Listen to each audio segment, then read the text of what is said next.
రాజకీయాల్లో నిజాయితీగా ఉన్న వాళ్ళని ఓడిస్తానని శపథం చేయడమే కాకుండా ఒక ప్రతిపక్ష నాయకుడిగా చంద్రబాబు నాయుడు గారు పొంగనూరు వెళ్తే దారి కాచి రౌడీ మోకలతో దారి దోపిడీకారులతో ఆయన మీద రాళ్ళు వేయించినటువంటి వైను ఈ చిత్తూరు వీరప్పంది.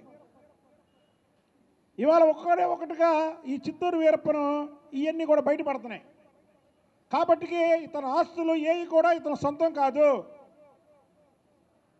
ఈడీ ఎమ్మెల్యే అతని ఆస్తుల మీద అతని మీద ఇచ్చినటువంటి ప్రజా ఫిర్యాదులు ఏవైతే ఉన్నాయో వాటిని సుమోటాగా తీసుకొని ఈడీ ఈ చిత్తూరు వీరప్పను ఆస్తులు జప్తు చేయాలి.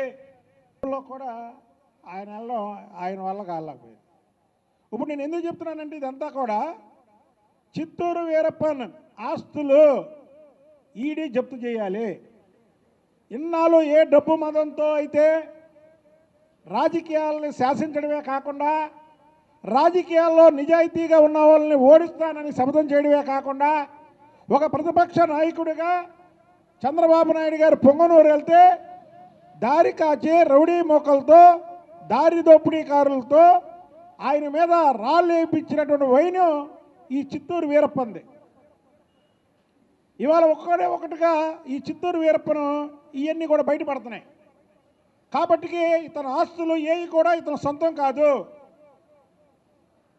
ఈడీ ఎమ్మెల్యే అతని ఆస్తుల మీద అతని మీద ఇచ్చినటువంటి ప్రజా ఫిర్యాదులు ఏవైతే ఉన్నాయో వాటిని సుమోటాగా తీసుకొని ఈడీ ఈ చిత్తూరు వీరప్పను ఆస్తులు జప్తు చేయాలి. ఈయన కొన్ని కొన్ని కొన్ని నియోజకవర్గాలు మాత్రం వదిలేశాడు. ఏదంటే చంద్రగిరి చెవిరెడ్డి భాస్కర్ రెడ్డికి, తిరుపతి భువన కరుణాకర్ రెడ్డికి, నగిరి రోజాకి, ఈ ముగ్గురికి వదిలేసి మిగతా మొత్తం దోచుకున్నాడు.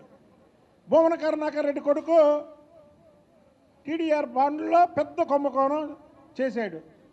ఇక చెవిరెడ్డి భాస్కర్ రెడ్డి కొడుకు గురించి చెప్పాలంటే అంతే లేదు. అక్కడ నాని మీద దాడి చేసి ఆడిని చంపపోవడమే కాకుండా మళ్ళీ అతని మీదే తిరిగి కేసు పెట్టినటువంటి వైను.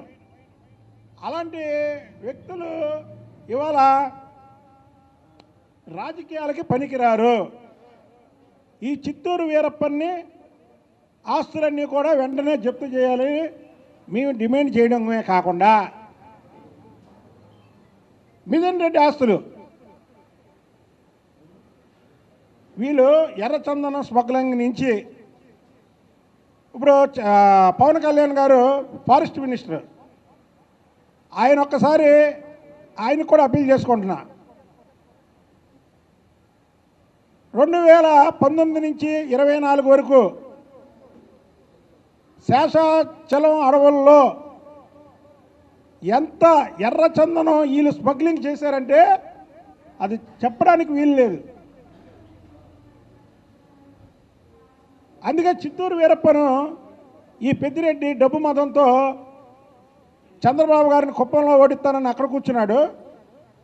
ఈ వీరప్పన్ వారసుడినేమో పిఠాపురంలో కూర్చోబెట్టాడు. ఇదంతా ప్రజాధనం. కాబట్టి రాష్ట్ర ప్రభుత్వం కూడా వెంటనే కలెక్ట్ చేసుకోవాలి. నేను ఒక తెలుగుదేశం పార్టీ కాకుండా నాయకుడిగా కాకుండా ఒక వ్యక్తిగా నేను దీని మీద ఫిర్యాదు చేస్తున్నా.